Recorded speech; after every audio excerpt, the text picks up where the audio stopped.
نحمده ونصلي على رسوله الكريم أما بعد فأعوذ بالله من الشيطان الرجيم بسم الله الرحمن الرحيم إن الله يأمركم أن تؤدوا الأمانات إلى أهلها وقال رسول الله صلى الله عليه وسلم إذا وسد الأمر إلى غير أهله فانتظر الساعة أو كما قال عليه الصلاة والسلام الحمد لله সকল প্রশংসা আল্লাহ রাব্বুল আলামিনের। শুরু করব কোরআন হাদিসের আলোকে একটি গণতান্ত্রিক দেশে ভোট কাকে দেব। ইনশাআল্লাহ কোরআন এবং হাদিসের আলোকে বোঝানোর চেষ্টা করব। তবে আমি কোনো দল বা কোনো নেতার নাম বলবো না। আপনার বিবেককে আপনি প্রশ্ন করে আপনি ভোট কাকে দেবেন, এই আলোচনাটি শোনার পর আপনি অবশ্যই ভোট দেওয়ার চেষ্টা করবেন। প্রাণের ভাইয়েরা আমার, আজকের আলোচনায় অত্যন্ত গুরুত্বপূর্ণ একটি বিষয় নিয়ে হাজির হলাম। একটি গণতান্ত্রিক দেশে একজন মুসলমান কাকে ভোট দেবে, কি রকম নেতা সে বাছাই করবে, সেই বিষয়েই আলোচনা করব ইনশাআল্লাহ। ভোট শুধু রাজনৈতিক কাজ নয়, বরং এটি একটি আমানত, দায়িত্ব এবং সাক্ষ্য।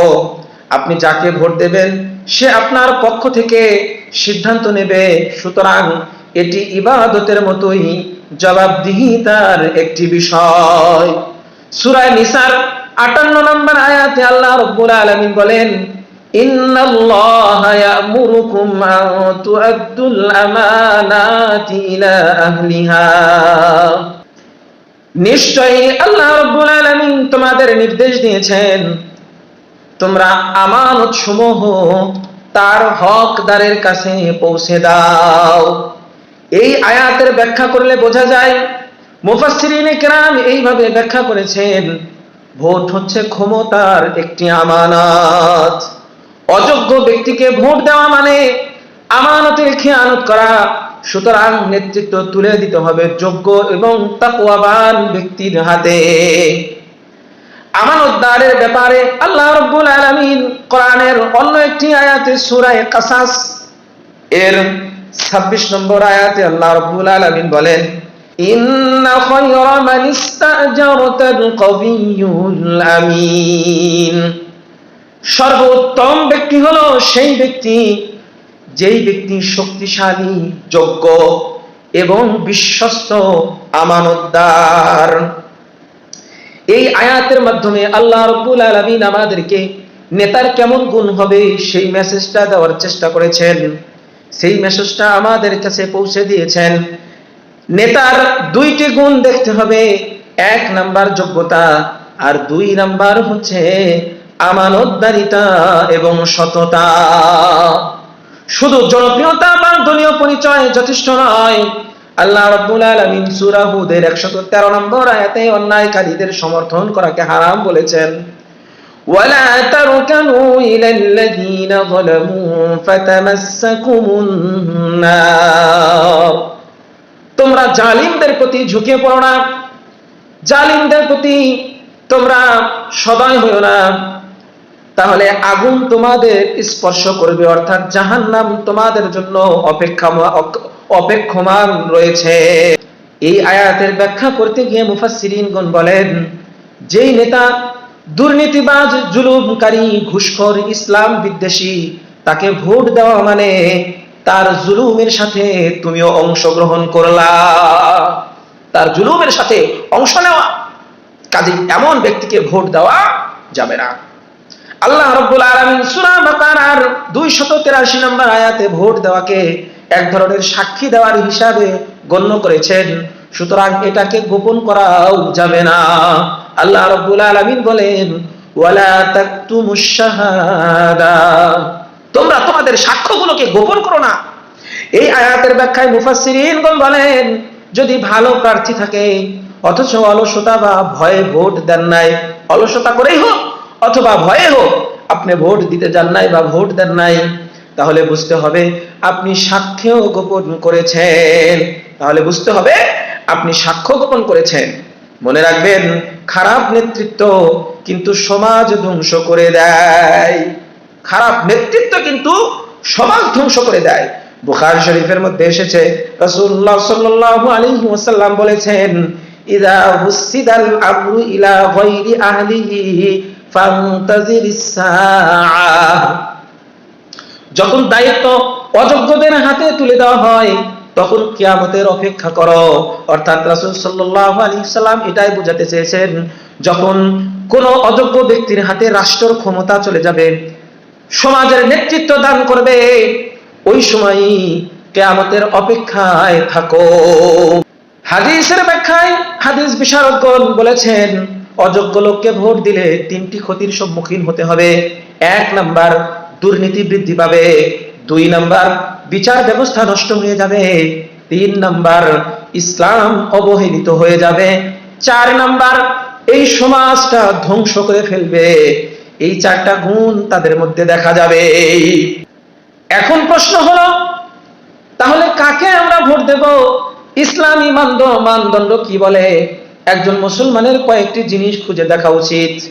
1 নাম্বার, আপনি যাকে ভোট দিচ্ছেন তার ভিতরে দ্বীনদারিত্ব বা আল্লাহ ভীরুতা আছে কিনা, এটা আপনাকে দেখতে হবে, খেয়াল করতে হবে। 2 নাম্বার, সৎ এবং আমানতদার ব্যক্তিকে ভোট দেওয়া। 3 নাম্বার, আপনি যাকে ভোট দিচ্ছেন সেই ব্যক্তি ঘুষ খায় কিনা এটা খেয়াল করা। 4 নাম্বার, আপনি যাকে ভোট দিচ্ছেন সেই ব্যক্তি কারো উপর জুলুম করে কিনা, এই রকম ব্যক্তির প্রতি আপনাকে খেয়াল করতে হবে। 5 নাম্বার, জনগণের কল্যাণে সেই ব্যক্তি কাজ করে কিনা, এমন ব্যক্তিকে আপনাকে ভোট দিতে হবে। 6 নাম্বার, ইসলামের মূল্যবোধের বিরোধিতা করে কিনা এটা আপনাকে খেয়াল করতে হবে। ইসলামের পক্ষে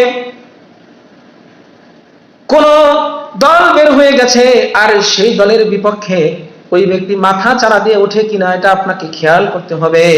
7 নাম্বার, যোগ্য ও দক্ষতা আছে কিনা, এই 7টি বিষয় যদি কোন প্রার্থীর মধ্যে খুঁজে পাওয়া যায় তাহলে নির্দ্বিধায় তাকে ভোট দেওয়া যায়।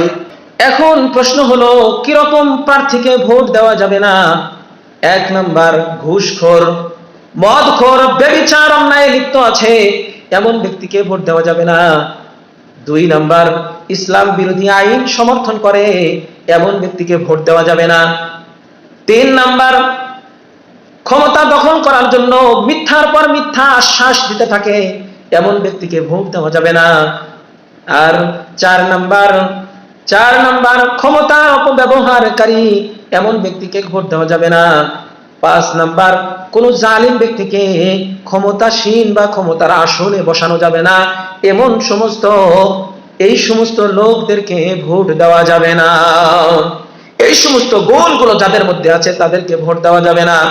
এখন আমাদের নিয়ত ঠিক করতে হবে, ভোট যেন দলীয় অন্ধত্বের কারণে না হয়, আত্মীয়তার সম্পর্কের কারণে না হয়, টাকার বিনিময়ে বিক্রি হয়ে অথবা ভয় পেয়ে কোনো ব্যক্তির ভয় বা ব্যক্তিগত স্বার্থে যেন আমাদের ভোটগুলো না হয়, বরং ভোট তো হতে হবে এমন ভাবে ওই ব্যক্তির ভিতরে, যেই ব্যক্তি ভোট দিবে তার মধ্যে এটা চিন্তা থাকবে, তার অন্তরে এই খেয়াল থাকবে যে আমি আল্লাহর সন্তুষ্টির জন্য ভোট দিচ্ছি, দেশের কল্যাণের জন্য ভোটটা দিচ্ছি, দেশের স্বার্থে, ইসলামের স্বার্থে, ইসলামকে রক্ষা করার জন্য আমি এই ভোটটা প্রদান করেছি এই নেতাকে। কেননা বুখারীর হাদিসের মধ্যে এসেছে, ইন্নামাল আমালু বিন্নিয়াত, কাজের ফল নিয়তের উপরেই নির্ভরশীল।